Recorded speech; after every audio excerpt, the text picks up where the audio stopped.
5.4. Otros algoritmos relevantes. Sección 5.4.1. La programación lineal. Suponga que es usted el director de la cocina de un cuartel y que tiene que planificar la dieta de los soldados, sujeta a las siguientes restricciones. Ha de conseguir al menos un cierto número C de calorías diarias, suficiente para que los soldados soporten el entrenamiento. Ha de alcanzar un mínimo P de proteínas y V de vitaminas que cubran sus necesidades diarias. Ha de obtener el menor coste posible para el ejército. Usted puede confeccionar su dieta eligiendo entre N alimentos que el departamento de compras pone a su disposición.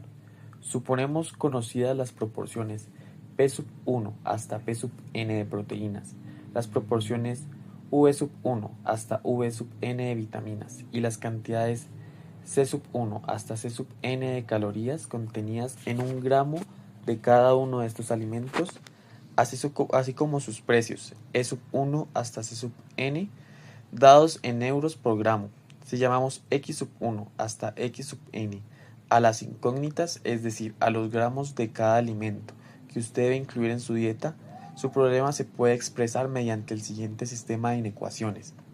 Minimizar la suma de E1 X1 hasta E(n) X(n), sujeto a la suma de P1 X1 hasta P(n) X(n) mayor o igual a P. La suma de V1 X1 hasta V(n) X(n) mayor o igual a V. La suma de C1 X1 hasta C(n) X(n) mayor o igual a C. X1 mayor o igual a 0 hasta X(n) mayor o igual a 0. Este fue el problema que se le planteó al matemático americano George Dantzig 1914-2005, cuando en 1946 aceptó un empleo como consultor para el Departamento de Planificación de las Fuerzas Aéreas de Estados Unidos. Su aportación a la solución de este problema y a muchos otros de planificación expresables en términos semejantes fue el algoritmo conocido como método de Simplex, 1947. Resolver un conjunto de inecuaciones lineales sujetas a maximizar o minimizar una función objetivo, también lineal, se conoce como un problema de programación lineal. Si bien aquí el término programación está empleado en su aceptación de planificación y no en el sentido de programar computadores, la programación lineal y sus métodos de resolución dieron lugar a toda una disciplina a caballo entre las matemáticas y la algoritmia, conocido como programación matemática, que hoy tiene sus propios congresos y grupos de investigación universitarios especializados. En términos geométricos, un simplex es un poliedro convexo en un espacio n-dimensional. Si suponemos n igual a 2, hablamos de un polígono convexo en el plano. El conjunto de inecuaciones determinan un poliedro tal llamado región factible, que corresponde a todos los valores de las incógnitas que satisfacen las inecuaciones.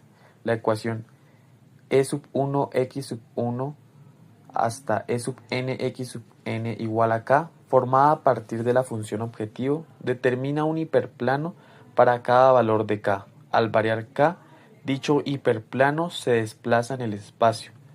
El mayor valor de K, o el menor si se trata de un problema de minimización, se alcanza en el vértice del poliedro, más alejado en la dirección en que crece o decrece K. El método del simplex comienza con una solución factible trivial y luego se desplaza a lo largo de las aristas del poliedro en una dirección en la que crezca la función objetivo. Cuando ésta no puede crecer más y supuesto que el poliedro es convexo, se ha alcanzado el valor óptimo. En 1947 todavía no había computadores disponibles y Dantzig resolvió su primer problema con 77 incógnitas y 9 inecuaciones, utilizando una calculadora de mesa y muchas horas de trabajo. En 1952 pasó a trabajar para Remington Rand, la empresa que comercializó la Univac de Eckert y Mauchly, y allí pudo poner su algoritmo en forma de programa. El coste asintótico del método del simplex es exponencial en el caso peor. No obstante, este coste se manifiesta solo en casos patológicos. La mayor parte de los problemas se resuelven con costes polinomiales. En 1979, el matemático soviético Eli Khalchiyan diseñó otro algoritmo para programación lineal, cuyo caso peor era polinomial. Sin embargo, el método del simplex continuó siendo más utilizado porque en la práctica era más eficiente. Hubo que esperar hasta 1984 para encontrar un algoritmo polinomial que la práctica compitiera con el de Danstin. Se llama método proyectivo y se debe a N. Karmarkar. A diferencia del de Danstin, no recorre las aristas del poliedro sino sus puntos inferiores. Una variante de la programación lineal consiste en exigir que las incógnitas tengan valores enteros en lugar de reales. A veces es útil exigir incluso que los únicos valores permitidos para las variables sean ceros y unos. Se habla entonces de programación lineal entera. Estos sistemas de ecuaciones permiten expresar problemas de planificación que no es posible expresar con la programación lineal convencional. A diferencia de esta, sin embargo, la programación lineal entera es un problema NP completo. Para su resolución se utilizan los algoritmos habituales de exploración de espacios de soluciones, conocidos como de vuelta atrás y de ramificación y poda, cuyos costos en el caso peor son exponenciales. 5.4.3 Algoritmos sobre grafos. Un grafo se puede definir matemáticamente como un par VA, donde V es un conjunto finito de vértices y A es un conjunto de aristas o de arcos entre dichos vértices. Si U y V son dos vértices, el par UV representa la arista que une U con V. A veces es útil considerar que los componentes del par están ordenados, es decir, que no es lo mismo el par UV que el par VU, en cuyo caso se habla de grafos dirigidos. En otras ocasiones es útil identificar ambos pares, en cuyo caso se habla de grafos no dirigidos. La figura 5.18 muestra un ejemplo de cada tipo. Figura 5.18 Ejemplos de grafos dirigidos y no dirigidos. Como podemos ver en la figura, a la izquierda tenemos un grafo de 6 aristas, en este caso no dirigido. Y a la derecha tenemos un grafo con la misma estructura y con la misma cantidad de vértices, pero en este caso el grafo es dirigido. Podemos notar la diferencia debido a las flechas que apuntan a cada arista. Un grafo puede representarse mediante diversas estructuras de datos que no detallaremos aquí. Suelen tener más interés los algoritmos que realizan cálculos sobre ellos, porque resuelven problemas de gran importancia práctica. Algunos ejemplos son el problema del viajante, de comercio y el de colorear un grafo, explicados ambos en el capítulo 4. Otro de tales problemas consiste en encontrar si existen todos los ciclos eulerianos de un grafo no dirigido. Un ciclo euleriano es un camino que recorre el grafo y que pasa exactamente una vez por cada una de las aristas. El matemático suizo Leonhard Euler, 1707-1783, se planteó por primera vez el problema paseando por la ciudad de Königsberg, capital de Prusia Oriental y actual Kaliningrado, situada a orillas del Báltico. Dicha ciudad tenía 7 puentes que tenían tierra firme con 2 islas fluviales y estas entre sí. Véase la figura 5.19. Figura 5.19. Los puentes de Königsberg. Como podemos ver en la imagen, se representa la ciudad de Königsberg con los diferentes puentes que inspiraron al matemático Leonhard Euler en sus teorías. Euler se preguntó si era posible diseñar un recorrido que le permitiera cruzar los 7 puentes sin repetir ninguno. Una versión más práctica del problema sería encontrar un recorrido de una red de carreteras providenciales con el fin de distribuir combustible en las gasolineras situadas en las mismas. Los recorridos más baratos serían aquellos que no pasen 2 veces por la misma carretera. El resultado del trabajo de Euler fue dar una sencilla condición necesaria y suficiente para determinar si un grafo admite o no ciclos eulerianos. Dicho trabajo fue el inicio de una rama nueva de las matemáticas, conocida como teoría de grafos, la condición de ciclo euleriano. Se puede comprobar con un coste lineal en el número de vértices y dice así: el número de aristas incidentes en cada vértice, salvo a lo sumo en dos, ha de ser par. Aplicando este criterio a los puentes de Königsberg, no eran posibles ciclos eulerianos, porque existían 4 vértices de grado impar. Otro problema interesante es el cálculo de caminos mínimos. Dado un grafo dirigido con valores o costes no negativos asociados a sus aristas, y dados dos vértices cualesquiera, U y V, se pretende encontrar un camino mínimo coste desde U hasta V. No cabe duda de que se trata de un problema de gran importancia práctica. Piénsese, por ejemplo, en la planificación de un viaje de una ciudad a otra, o de un punto a otro de una red de metro, o en el trazado entre dos puntos de una carretera, de un canal, de un tendido eléctrico, etc. El objetivo perseguido en todos los casos, siempre que sean posibles distintas rutas alternativas, es minimizar la distancia total entre el punto de origen y el de destino. En 1956, E.W. Dijkstra inventó un algoritmo de coste O A más n por logaritmo de n, para un problema algo más general: encontrar los caminos mínimos desde un vértice U a todos los demás vértices del grafo. En dicho coste, A representa el número de aristas y n el número de vértices. El algoritmo es una versión actual. Utiliza una cola de prioridad Q en la que la prioridad es la distancia. Al principio de la ejecución almacena en Q todos los vértices, excepto el inicial B sub 0, junto con sus distancias a dicho vértice a través de una sola arista. Si no existe tal arista, registra una distancia infinita. En cada iteración, selecciona el vértice más cercano a V sub 0 y lo elimina de Q. Para los vértices que aún permanecen en Q, actualiza su distancia mínima a V sub 0, teniendo en cuenta posibles caminos que pasen por el vértice eliminado. Nótese que ello implica que la cola soporte una operación de modificación dinámica de la prioridad. Recordemos que, por ejemplo, los montículos de Fibonacci la ofrecen como un coste amortizado de O1. Aunque el algoritmo resultante es breve de escribir, el razonamiento sobre su corrección dista mucho de ser trivial. Dijkstra no publicó este algoritmo hasta 1959, porque en esa época la programación no tenía todavía la categoría de ciencia, y pensó que a sus colegas matemáticos les parecería poco respetable publicar la resolución de un problema, al fin y al cabo finito. Dijkstra falleció lamentablemente en 2002.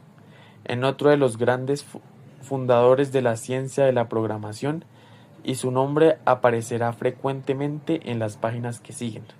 Nació en Rotterdam en 1930, estudió física teórica y, tras sus contactos con los primeros computadores holandeses, en 1952 decidió dedicarse a la programación.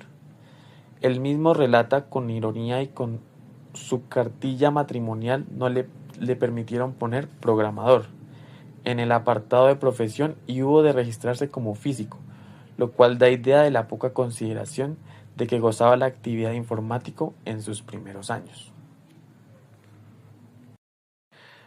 Volviendo a los caminos mínimos, en 1962, R.W. Floyd diseñó un algoritmo de coste O(n) al cubo para calcular todos los caminos mínimos de un grafo. Este coste es mejor que llamar n veces al algoritmo de Dijkstra cuando el número a de aristas está cercano a n al cuadrado, es decir, cuando el grafo es muy denso. Se basó en un algoritmo previo, debido a ese Schwarzschild, que calculaba el cierre transitivo de una relación binaria. Necesita un espacio en O(n) al cuadrado, en concreto, una matriz n por n de distancias, para realizar los cálculos y almacenar el resultado final. No se conocen algoritmos eficientes para calcular un solo camino mínimo entre dos vértices. En la práctica se utiliza el Dijkstra para este problema. A veces se desea conectar todos los vértices de un grafo mediante un conjunto de aristas que no contengan ciclos, de forma que la suma de los costes de dicha arista sea mínima. Ese sería, por ejemplo, el problema que se le plantearía a un ingeniero de caminos que pretendiera construir un tendido eléctrico para abastecer a todos los pueblos de un valle, o el que tendría un ingeniero informático para unir todos los edificios de una universidad mediante una red de datos. En ambos casos, intentarían emplear la menor longitud de cable posible y nunca formarían un ciclo en el tendido. En términos de grafos, el problema consiste en encontrar un árbol de recubrimiento de coste mínimo. Se conocen al menos dos algoritmos eficientes para resolver este problema, debido respectivamente a J. B. Kruskal, 1956, y a R. C. Prim, 1957. El de Kruskal recorre todas las aristas en orden de menor a mayor coste y las va incorporando al árbol de recubrimiento, siempre que no formen ciclos con las que ya existen. Esta comprobación puede hacerse de un modo muy eficiente en O logaritmo de n, utilizando para almacenar el árbol de una estructura de datos ingeniosa, llamada estructura de partición. El coste total del algoritmo aplicado a un grafo de n vértices y aristas está en O a logaritmo de n. El de Prim parte de un vértice cualquiera y construye a partir de él un árbol de recubrimiento progresivamente más grande hasta que recubre todos los vértices del grafo. El coste obtenido está en ON al cuadrado y las estructuras de datos utilizadas son simples vectores. En la figura 5.20 se muestra un grafo no dirigido y los árboles de recubrimiento mínimos obtenidos respectivamente por los algoritmos de Prim y Kruskal. Figura 5.20. Árboles de recubrimiento mínimos ARM en un grafo no dirigido. Como podemos ver en la figura, tenemos tres grafos. El primer grafo, dirigido con costes. El segundo, ARM producido por Prim. Y el tercero, ARM producido por Kruskal. En el primero de ellos, el vértice inicial elegido es el 1, dado que el número de aristas de un grafo no dirigido de n vértices puede oscilar entre O y n por n-1 sobre 2. Se utiliza el de Prim cuando el número de aristas es cercano a su máximo, y el de Kruskal cuando este número está en torno a n, es decir, cuando el grafo es poco denso. Un último algoritmo sobre grafos que en su momento tuvo gran impacto fue el diseñado por J. Hopcroft y R. E. Tarjan en 1970 para determinar si un grafo es o no planar. Recordemos del capítulo 4 que un grafo es planar si se puede dibujar en un papel sin que ninguna arista corte a otra. Este problema es crítico con el diseño de circuitos impresos y en el de circuitos integrados. En ambos casos, ha de ser posible trazar las líneas que representan los conductores sin que se corten unas a otras. El mejor algoritmo conocido y para este problema en 1970 tenía una complejidad de O(n) a la 6. El de Hopcroft y Tarjan tiene complejidad O(n). Se trata de un procedimiento recursivo basado en el algoritmo de recorrido en profundidad de un grafo. Ambos investigadores realizaron numerosas aportaciones al estudio de estructuras de datos y algoritmos, y sobre todo al análisis matemático de su complejidad.